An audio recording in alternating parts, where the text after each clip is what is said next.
Today's podcast is brought to you by Audible. Get a free audiobook download and 30-day free trial at www.audibletrial.com/thenerdcore. Over 180,000 titles to choose from for your iPhone, Android, Kindle, or MP3 player.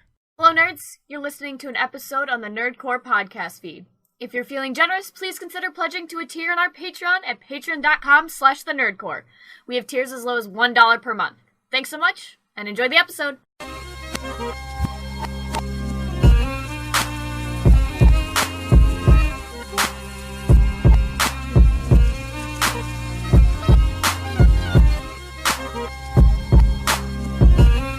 Welcome back. You're listening to the Nerdcore podcast, the podcast that reviews movies and talks about nerd shit. This is episode 304, and it is the final review of Andrei Tarkovsky Film Month for the public. Because after this, we will go forward to the Patreon section. For Minipod users, listeners, you will get the mirror. But today we're talking about Solaris. And as always, I have the wonderful Random Germ 101 here. Arby's, why have you forsaken me? And we have Ayden. Also an Arby's connoisseur. Yeah. You know, once again, the only thing I like from Arby's so far is the buffalo chicken sandwich with the loaded fries. Did you see they had a mini slider on Hawaiian roll of that? No, I did not see that, Brad. That's out there now. Damn. Apparently they make mac and cheese now too, which is interesting. Look, man, the loaded fries are the best. The loaded curly fries are the best. They're battling Shalotsky's. That's what they're doing. Yeah, they're really. Hey, bro, I'm gonna go ahead and get in a hot take here. I don't think Shalotsky's is that good. I mean, it depends on what you're feeling like. No, I don't man. know what that is. Shalotsky's? You don't know what Shalotsky's? No, is that a sandwich restaurant? Sandwich. Yeah, sandwich place. They do pizza too. Oh, I've never heard of this in my life. Oh well, Ayden, look, how are you doing today, buddy? Pretty good. Pretty chill day. How was the holidays? It was pretty good. I didn't really do too much. Just kind of hung out around here. Did you get anything interesting? Snow? I got no snow. It was actually kind of warm up here, which is like 55 or some shit at one point. Yeah, which is weird. Which is weird. Arizona's supposed to get snow tonight. Yeah. What the fuck? Did you get anything interesting, Ayden? I got like a Mr. Robot script for the pilot that was like signed or like not actually signed. It just has like a bunch of screen printed signatures or whatever. Yeah, it was kind of cool. Yeah, I like read that along with the first episode last night. Oh, that's what we need to do. Interesting to see like what got cut out and what changed, I guess, from the script to that. We're still looking for that Venom script. There is one, right? There has to be one, right? Well, they did just I mean, the Meg probably didn't have a script, so who knows? I'm pretty sure it did, Brad. All movies have to have a script, but yeah, the Meg. I wonder what it is. Just Jason Statham punches shark here. All right, cool. Punch shark. Interior, water. What's it called? Jason Statham punches shark with the holiest might of his fist. Shark goes down, and we are left wondering, why are we watching this movie? Look. Then it cuts to Hobbs-Shaw. Cut to interior, New York City. New York City subway. I don't know. Look, man, what's it called? I have a script because wonderful Ayden last year for my birthday, he got me the Roma script. That was really cool. I still have it over here. Yeah, I still have it over here, man. I forgot about that. Yeah, you forgot about that. That was a pretty thick guy. Yeah, that was really thick. Also, I almost didn't get it in time for my birthday, man. Oh yeah. I got like you were like going to a different address or whatever at the time. Yeah, because I was about to leave. Like I said, hey man, tomorrow I'm leaving. Like if this doesn't get here today, like I don't think I'm gonna get it. And he's like, oh no. But yeah, dude, I still got it, and it's still one of my favorite possessions. I can't wait when I get an apartment to actually have that thing in like the counters or something, because it's a wonderful boy. Yeah. It's a big boy. Wasn't it like the English and Spanish or whatever? Sir. Yes, sir.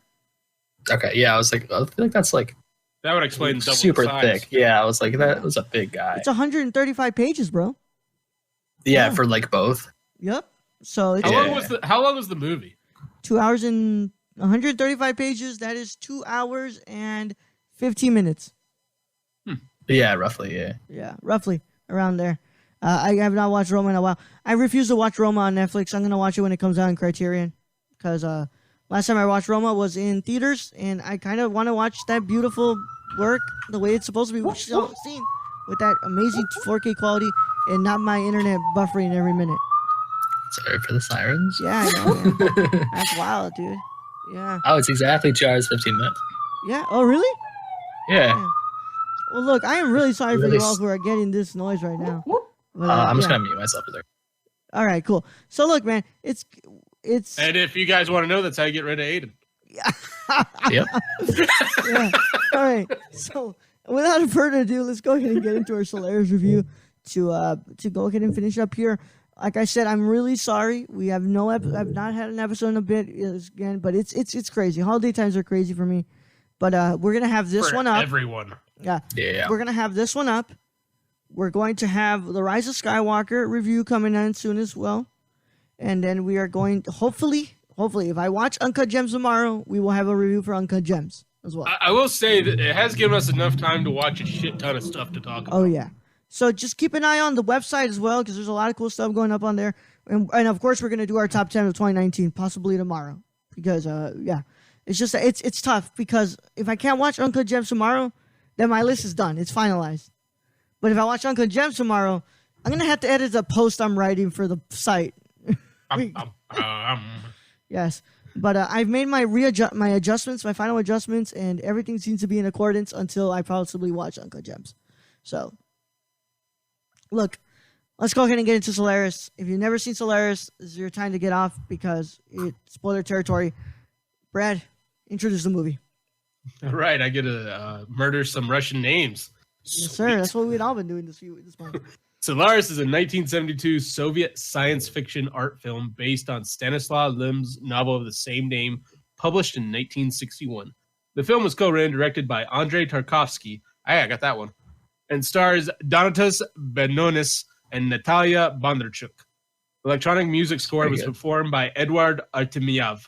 A composition by J.S. Bach is also employed. The plot centers on a space station orbiting the fictional planet Solaris, where a scientific mission is stalled because of the skeleton crew of 3 scientists have fallen into emotional crisis. That's very tame, emotional crisis. Yeah. It goes no deeper than that. Psychologist Chris Kelvin travels to the station in order to evaluate the situation, only to encounter the same mysterious phenomenon as the others. Attempt to bring a new emotional and intellectual depth to the science fiction genre, viewing most Western entries in the genre as shallow. Solaris won the Grand Prix Special du Jury and the Press Prize. Oh, that was fantastic. Thank you. At the 1972 Cannes Film Festival and was nominated for the Palme d'Or. It is often cited as one of the greatest science fiction films in the history of cinema. Some of the ideas Tarkovsky expresses in this film are further developed in his Stalker. All right, man. So let's go ahead and get a round of applause here for Brad for reading those names, dude. Especially the Kanjuri Grand Prix.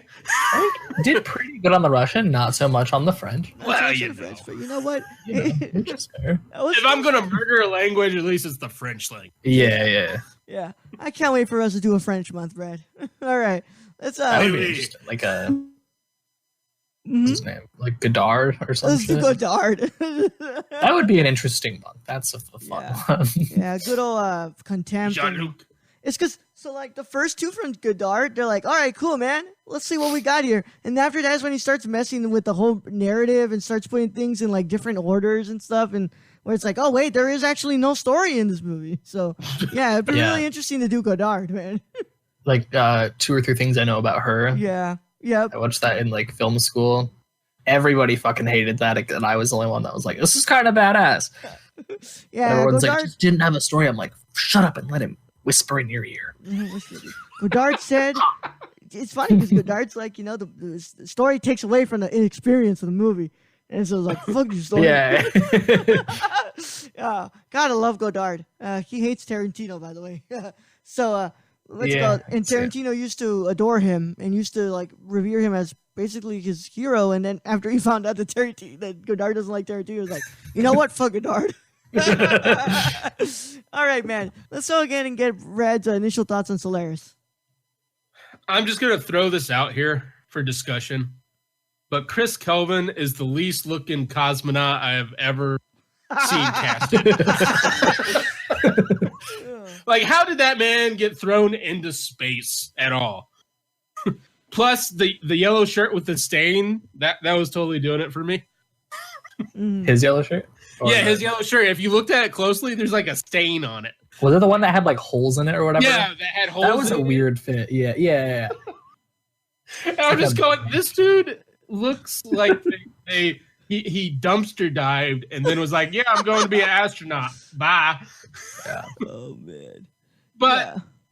I'll just throw this out there. This will be another one I can't score because through a fully understand it, or like I can get it. I can get the whole Solaris is a planet where they irradiated it and it got pissed, and now whenever they go to sleep, it brings forth their conscious memories. So, like with Chris Kelvin, he gets his wife, who he continuously has sex with.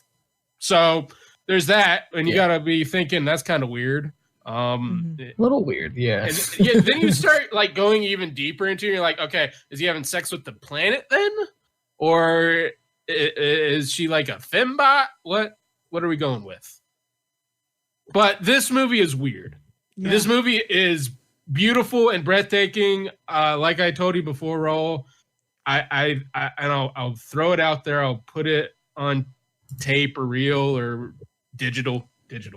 I think in this time period, Tarkovsky the greatest at color in filmmaking. Oh, 100%, dude. Yeah, he killed the 70s and 80s in color. Did you guys notice the red taxi? Yeah. That was the most beautiful taxi I ever saw. Yeah. So look, I can't believe I'm going to say this, but there's a certain part in 2001: A Space Odyssey where the colors are going like all over the place, and it's incredible. Like, wow, I can't believe I'm watching this. But when we're looking at the funnel being created in Solaris, I'm like, holy crap, Tarkovsky, you are a freaking madman. This looks amazing. Like, wow, I'm blown away. So, well, he came into that just straight up going after 2001: A Space Odyssey. So look, I have something to read here about that. And then I'll go back to initial thoughts here. But after inspiration for Tarkovsky was his desire to bring emotional depth to the science fiction genre, which he regarded as shallow due to its attention to detail, attention to technological innovation. In a 1970 interview, he singled out Stanley Kubrick's 1968 film 2001: A Space Odyssey as phony on many points and a lifeless scheme with only pretensions to truth. Oh my God. Yeah. So by the way, he also went after James Cameron's Terminator. He said that, he did say that it's a really interesting concept, but he said that the movie pretty much sucked. Did you notice that Tarkovsky like gave hints to 2001? Mm-hmm. Like he had hints in his movie, like the vending machines that were leaning. Mm-hmm. Like they were like the same shape and size as what is the obelisk or whatever the monolith. The monolith, yeah. They look exactly the same. It's just his space station was falling apart, which was kind of cool because it reminded me of like every in that the Millennium Falcon's just falling apart in basically every movie. Yeah. So Tarkovsky notoriously hated 2001. I'm a big fan. 2001 is probably one of my favorite movies of all time. It's also one of the movies that made me realize I wanted to be a director. But it's interesting because this is his first attempt at science fiction. Then he does Stalker, and I've got to say though, Tarkovsky might be one of the most important figures in science fiction filmmaking. I think I put him up there with Ridley Scott for Blade Runner. And I definitely put him up there with Kubrick for 2001. I would think he definitely has a hand in creating some of the science fiction movies we see in this era right now, especially this year's Ad Astra. Now I see a lot of Solaris in Ad Astra. Well, him and Ridley Scott, especially with Stalker, you could see it. Stalker and Alien, which came out the same year. Like they had a lot of the similar water scenes, like in the tunnels and stuff. So that's, I mean, yeah, he's a sci-fi genius. I could say he's a foundational director. Yeah. What are your thoughts on Solaris, Ayden? Again, I thought the color was phenomenal. I guess this was shot in like 70 millimeter in Sovscope, which is like the weird USSR 70 millimeter, which is interesting. I wonder what like a full like 4K restoration on like this would look like. Oh my! Well, the Sacrifice looks amazing. Imagine what this will look like. Yeah. I don't know what Sacrifice. I think it might have been just 35 millimeter, but this was insane. I think it like for me, it took a while to really get going. I guess that's like which I guess is film. I guess, but for this one, it felt a little bit. I was like, the space station and start fucking your dead wife already.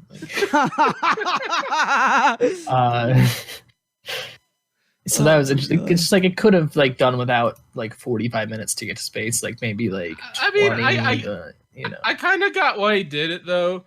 I especially like the scene where the pilot is having to explain his video, and they're all going, "Why did you take video of clouds? Like, what are you doing?" Yeah, that was an interesting. I wish like it would just go from like that, and then he's just like on his way to space. I guess there's like a good little moment in between, but it's like could have maybe shortened it up a little. And then that one Russian, the one with the Stalin beard, he looked like the Men in Black, like leader. Yeah. So look, what's it called? I was gonna bring up that scene when he's driving into the tunnel. Oh my God! When it goes from black and white to the whole port with like purple hues in it, and I'm just like, dude, this is incredible. Like, how are you? You are a freaking madman, Tarkovsky. Like, and not only that, he throws in sepia tones. Yeah. Again. Yeah. And I think for the bluish like purple tint, I think he just shot black and white and then just must have dipped it in like blue dye or something. Yeah, because my God, that looks beautiful. That's a really interesting look. Yeah. How did he do the effects of Solaris itself with the turning? Was that like painted on? It probably had to be, bro. What, the lake and shit, or the with the shots of the planet itself, and you can see like the water. Yeah, probably paintings and shit like that. Well, look, I got to say, this movie, it was mind blowing. So he says he wants to bring emotional depth to this movie. I don't think he says he wants to bring emotional depth to the science fiction. I don't think he brought emotional depth. I think he brought philosophical depth, because what this movie brought was something on like a philosophical level, like where. So I love 2001: Space Odyssey. It's probably one of my favorite movies of all time. Like I just said, repeat it over again. But what's it called? That movie, it is very philosophical at a point too as well. But this is like on something else. Like the Russians, how they didn't let the Russians make more movies about space. Like that's a crime, man. Because was incredible. I would have been really interested to see what else Tarkovsky had in his head about wanting to make more of these space movies. Because this was wildly innovative, but it's also very thought-provoking. Very, very thought-provoking. Yeah. And obviously more movies in our present time will kind of expand on this and really talk about more of what Tarkovsky is going into. But it's wild to see some of the things that he's going in on this. Just, I mean, the idea of what it means to be human. And also, like, you know, his dead wife coming back, and it's really like Solaris is taking the parts of your memory and just recreating those people for you, where it's like to make you want to get out of it, but also you don't actually leave. And it's wild. Like this movie, it's blowing me away throughout the whole thing. And it honestly, it's his masterpiece. Stalker and this one to me are his masterpieces, man. I probably throw in The Sacrifice in there as well.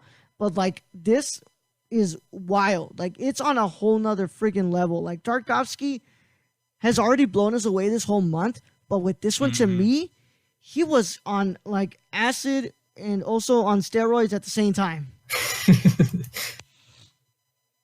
Yeah. But dude, there's those stuff in the space station, like the attention to detail and also like the set is just incredible. Once again, I think that is also him channeling the whole 2001 stuff because it really does remind me a lot of it 2001. But you know, did Tarkovsky have like wife issues? I'm just wondering after watching The Sacrifice. Well, let's go ahead and find out here, man. Let's go ahead. I'm gonna go into his and now watching this where he launches his wife into space. Yeah. I'm right behind you, Locke. He literally sets himself on fire to launch her into space. I'm just. And then it finds out that like, she comes back. Okay. Yeah, she's just comes back anyway. And the rest of the crew is like, yeah. Well, there goes our escape pod. Yeah. He's had 2 wives. He's had Irma Rouge from 57 to 70. And then Larisa Kizilova from 70 to 88 when he died.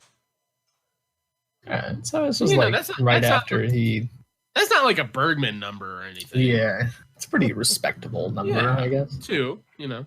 Yeah. He won something called the Lenin Prize in 1990. I don't know if I'd be, like, throwing that out there. The Lenin Prize was one of the most prestigious awards of the Soviet Union for accomplishments relating to science, literature, arts, architecture, and technology. It was originally created on June 23rd, 1925, and awarded until 1934. During the period of 1935 to 56, the Lenin Prize was not awarded. Okay. I'm assuming after 91, it also wasn't awarded. So he might have gotten one of the last ones. Yeah. What it sounded like. I think God. All right. Well, look. Interstellar kind of took a little bit from this. I feel like looked like one of the Interstellar sets a little bit. Mm-hmm. Like in where they're before they go into space and they're just kind of vibing out in that place he like breaks into. Mm-hmm. Like that conference room looks exactly like this library, just in terms of the wood and like the table and shit. So I don't know if that was something that was influenced. And y'all caught the little person running out of the lab, right? Yeah. Thing, right? Yeah. I was like, what the fuck is this dude doing in there? He's like, get back in there. I'm like, what? I'm like, did I just... Because it's like for a split second. Yeah. And I'm like, did that just happen? That's interesting. I see what you're talking about when it comes to Interstellar. Especially Dr. Mann in Interstellar, the guy who's kind of going all crazy and stuff because he's been asleep for like 14 years. So I definitely see that when you're talking about like these people who are having like emotional crises. Which, by the way, I don't know if I call this emotional crisis. I think I'm calling it like just madness, man. Like these people are just completely being distraught. Yeah. Solaris is making them just fucking insane. Sorry. Also, I really got to bring up what's it called? So unlike 2001, this movie takes a lot inside the ship. It doesn't take a lot in Solaris in general. No, except at the end. Well, yeah, of course, at the end, because we realize that where he's living is just the island inside Solaris. Well, and this, so in the beginning, I'm going with he was on Earth. I'm going with. Yeah. I really think he ends up at the space station and goes through all that. And then I don't think he wanted to return back to Earth. Like, he wanted to stay with his wife. Yeah. But at the same time, anyway, and doesn't have his wife. But he has his dad who's on Earth. He could have just gone back to Earth. Mm-hmm. So maybe he thinks he's on Earth, but he doesn't know. I don't know. That's interesting. That's what I mean. I can't really score this because it's one of those kind of mindfuck. Yeah, it's like Persona. Like Persona, man. You know, yeah. Hey, explain to me Persona. It's like that. Persona in space.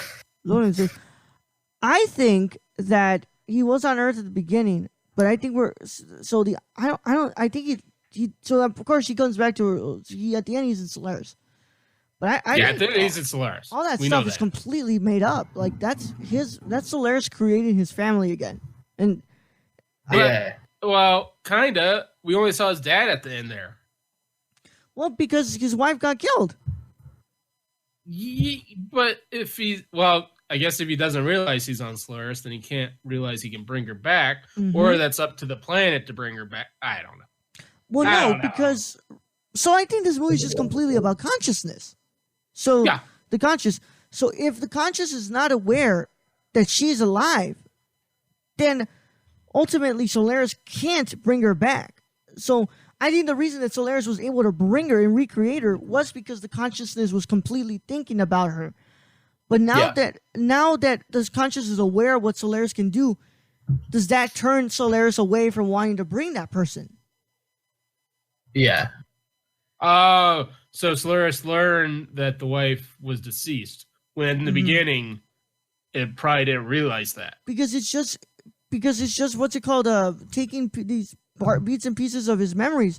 That's why I think she becomes a different person towards the as the movie progresses, because I think that it's Solaris realizing like, oh crap, I brought somebody who's dead, so why don't I just give her the freedom to become somebody else? Like, and also, she ends up doing basically the same thing she did in life. Yes, and also like this has a lot of Christian themes, man. Like it's just like religious themes as well. Like, you know, kind of like if Solaris is God, Solaris has brought us here, has left us to basically figure this crap out on our own. Some of us can go farther from who we were at the beginning or farther from where we are at the end. And it's just this complete mindfuck, bro. Like, what are we doing here? Like, I'm constantly thinking about with this movie is like, what is our purpose here on Earth? What is our purpose to even do half of these things? And why even send a psychiatrist up to space if you're just gonna have that psychiatrist just go insane as well? Well, it was the Russians at the time. They were saying, "Yeah, fuck it, go." Well, I mean, you got the whole Russian government or their space program leaders were all about. Most of them wanted to shut the thing down. Mm-hmm. Yeah. So I think they just were trying just to make sure all their people are okay. So they're like, hey, it seems they're going crazy. Let's send a psychologist or psychiatrist up. Yeah. And one of the crew members already killed himself, which was kind of weird now that you say all that, because the consciousness he made, I guess, of his daughter, I'm going to take a guess at. Yeah. She was still running around the space station. Mm-hmm. Yeah. So it's wild, dude. But it's a really, really interesting thing. I've never seen sci-fi do this before, where we have a planet that is able to infiltrate your memories and recreate those people from your memories. And if that was the case, why would you ever want to leave that planet? You're able to live in the past and live with the people who you probably love the most, and you don't have to leave their side anymore. Now, does that mean that the one doc, his consciousness created a little person? Yeah, he was a weird guy. Once again, it's interesting that he elaborates more on these ideas in what's it called in Stalker, because in Stalker the zone is this place that what's it called that gives you your innermost deepest desires. Supposedly we never got to that. So what if in Solaris it's going into those realm of the conscience where we don't even think anymore, the unconscious realm, where some of the most, and I'm going to get a little bit Freudian here, but some of the most obscure and most fucked up desires you have in your mind, what if it's making those things kind of come up? And that's why we see a little person there. Like maybe somebody like, oh, I wanted to be a little person, or like I wanted to end up killing this little person because, of course, like most of the people who ended up being in that place ended up dying. So it's really interesting. Once again, like he doesn't bring emotional depth to this, because I'm gonna have to rewatch this movie to kind of see if there's an emotional connection here. But he's bringing in philosophical stuff in here, man, where I'm like really thinking about this. Like I said, Christian overtures, Christian themes, but like some very existential themes as well. Yeah, it's all over the place. Yeah, but it's just mind blowing stuff. But it is definitely what's it called? It's a masterpiece of his. And we've reached the end of the month, so I want to see if we can try. I'm gonna try to score these, man. So it's gonna be hard. Yeah, it's gonna be really hard, but I think we can kind of relatively score them now. Yeah. So, Ayden, you want to go first? Sick. Let's go from the bottom up. So 4-1. Like in How about we just order, I guess? choose which is our favorite? Yeah, go down the list, I guess. Yeah, Yeah, Yeah. not even score it. Just favorite to least favorite. I think The Sacrifice is my favorite. Ooh. All right. And then Solaris next. Mm-hmm. And then Stalker, and then Ivan's Childhood, I guess. Those two, I guess, are roughly the same, kind of interchangeable to me. I didn't like those ones as much, but I think Mm-hmm. The Sacrifice is a clear favorite. It's his magnum opus. I got to believe it if it's possible. Yeah. Look, also, are you choosing it because you bought it on Blu-ray? I mean, what's it called? You're like, I mean, also maybe that, but I did just like that movie better. You're like, hey man, I kind of own this, so I better say this is my favorite, man. Yeah. Yeah. So, for me, I'm gonna go from top bottom. Not what's it called? 5 out of 5, 9, pretty much perfect movie to me. Stalker at number 1. I have Solaris at 2, where I can give that like a 9.75. Sacrifice at 3, pretty much 9.5, and then Ivan's Childhood like a 9 on the bottom. I think most of his movies are pretty much near perfect. Like, they're just incredible. Honestly, I could put The Sacrifice over Solaris as on a given day, but I think all of his movies have something really interesting to say, and also something just really special to them. Yeah. Brad. Definitely an experience worth spending 3 hours on. Oh yeah, for sure. I gotta get the Sacrifice. I gotta be the next one, and I'll be like, oh wait, never mind. Actually, Sacrifice are fair because I own it. Maybe I was just looking at that one and I was like, oh my god. Mm-hmm. I gotta Oh watch it man, on, so like, a what's it 4K called? screen. What's it called? Brad, what is your ranking? So I got to go Stalker as being my favorite. Solaris, The Sacrifice, Ivan's Childhood, and then I know y'all haven't seen it, but The Mirror. That's the last one. The Mirror irritated me. But I think I can honestly say the reason for my choices, at least for Ivan's Childhood being last, is because Ivan's Childhood is a black and white movie. It's not necessarily it was bad. It's his first one too. There was no bad filmmaker or anything, but I think I got spoiled with like Stalker and The Sacrifice's color. Yeah. Mm-hmm. That's kind of the same with mine too. I'm just like, I like the black and white, but he just doesn't say things with colors. I'm like, It's these like ones have to win. it's his first one, and he just gets better after. Yeah, like 100%, man. And it's weird. Like with Kurosawa, I love his black and white movie. Like I love that. I like Bergman's black and white better than his color. Yeah, Oh, yeah. And it's just with Tarkovsky, for some reason he does color better. Yeah, I wonder if there was anything to do with like the Soviet color process. 'Cause it's interesting to see like how this relates to what like the U.S. was doing with like Technicolor and shit. Mm-hmm. Like with what is his fucking name? The guy who was doing like Technicolor shit in like the 50s. Oh fuck! The name of the owner of it? No, just like the director who did a lot of that. Shit. It was like It wasn't Hitchcock, right? No, it wasn't. it was Hitchcock. Yeah. But all the color stuff he was doing, and like with Rope. South by Southwest and whatever the other one. Rope. Fuck, Rope. The color in Rope is just like crazy. I haven't seen that. I've just seen like South by Southwest and Vertigo. Vertigo. Yeah. Vertigo's Rear color Window. was like super vibrant for coming out that early on. So what Technicolor was doing was making like really vibrant shit, I guess, with him. And then like the Soviet process is so different. So I don't know if like they're just chemicals or something made. Yeah. Or if Tarkovsky was like leading the way with like the different vibe. I mean, but even if you just go look at stills of like Stalker, go look at stills of Stalker online. The color is just amazing. Yeah, like every frame is a banger. Yeah. Yeah, like the greens and the grasses and everything. Like, wow. And then when you get to the zone, and it's just like, oh my god. I think that's the brilliance of Tarkovsky is he throws you first in the sepia tone, depressing area. Yeah. And then when they reach the zone, it's boom. You're just hit with color. Mm-hmm. Which probably is his way of saying, like, look, the areas that were really affected by the war, they were terrible. They were ugly. And then once we get to this part where everybody wanted to be, where they think that life would have been easier, where it would have been happier, it's supposed to be this vibrant, beautiful place. But deep down inside, there's this ugliness to it as well. It's a trap. It's a trap. It's a trap. Yeah.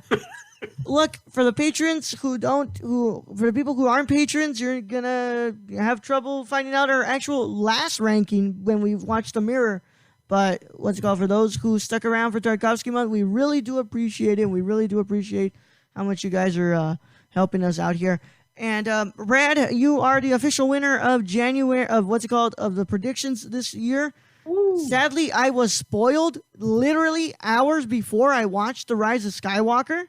So we wouldn't have been able to do predictions at all. At all. How did you manage that? Because we muted everything. Hashtag TROS spoilers. That's what happened. Not. How do people have videos already? Like HD stills from the movie. Like, it doesn't make sense. I don't know. The movie just came out.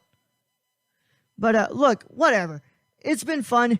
Ayden, I'm pretty sure we'll have you back in 2020, and it will be a lot of fun. But, I gotta keep breaking these records.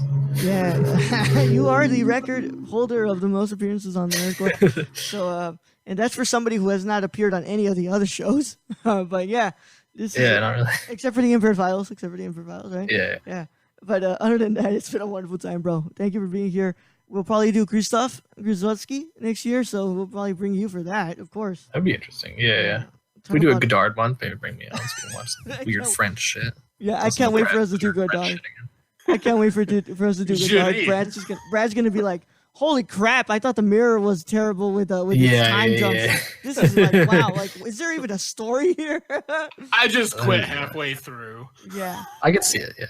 We'll just like, what's it called? We'll spoil them first with Breathless and Contempt, and then from that you just bring in all the weird stuff. Yeah, after that, just get real weird with it. Like, did you know the recent one he put out where like everything is like super saturated and it looks like radiate like what's it called like if you're wearing like heat seeking goggles and stuff, it's like wow, like I don't know what's going on with Godard, like you're on something. Yeah, he's still kind of, is he dead yet or is he? No, he's very much alive, dude. Is he still doing things? He needs to stop. Oh yeah, he's still got shit coming out in 2018. Jesus Christ. Yep. Look, man, it's been awesome, dude. Brad, thank you so much as well. It's been a great year. We're probably gonna have another couple episodes before the year ends, but for now, go and check out the website, nerdcore.com. Go check out all the cool stuff we got happening here. Oh, I got producers to read. I forgot. I have producers to read, and I have them right here on my phone. So.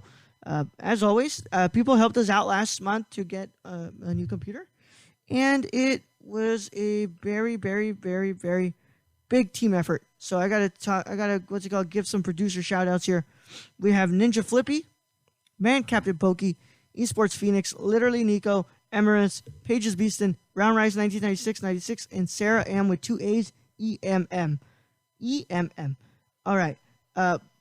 Bryce and Sarah are producers, so go and follow them. They're associate producer and an executive producer, so go and follow them. Also, our other associate producer is Cassie. Our executive producers as well include Grayson Barker 98, Willard here by 98. Go and help them out. That's Twitter and that's Instagram and Twitter. Go and check out Shane as well. Where can they find him, Brad? You can follow our friend Shane at twitch.tv/SWRWK or Twitter at SWRWK Twitch. Awesome. It's been awesome, dude. And go and check out everything that's going on in the feed right now. I know pretty much we're the only active show right now, but that's what happens when it's all over the place. But I hope you guys are having fun. I know you guys really like the Irishman review we did, and you guys have been really enjoying these last episodes, so we want to thank you all so much for that. But in the meantime, it's been the last you heard of this 3 right now for the rest of the year. And Ayden, you want to tell them where they can find you? Twitter at aburns152, Instagram at Ayden.Byrnes. Burns is Byrnes because people can't spell in Ireland. All right. Love you, man. Go follow his Instagram. He has pretty pictures. Yep. I got that sauce. Go, Sauce. go Be watch his, dripping. go watch his stuff on YouTube as well, and go eat Arby's. Hell yeah.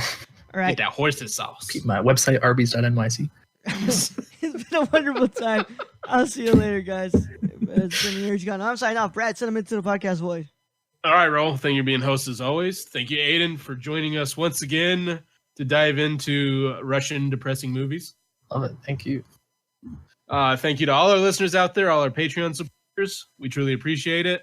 And tune in again where you can hear me butcher more languages, like possibly Japanese, maybe Portuguese. You never know. Young Yoda out.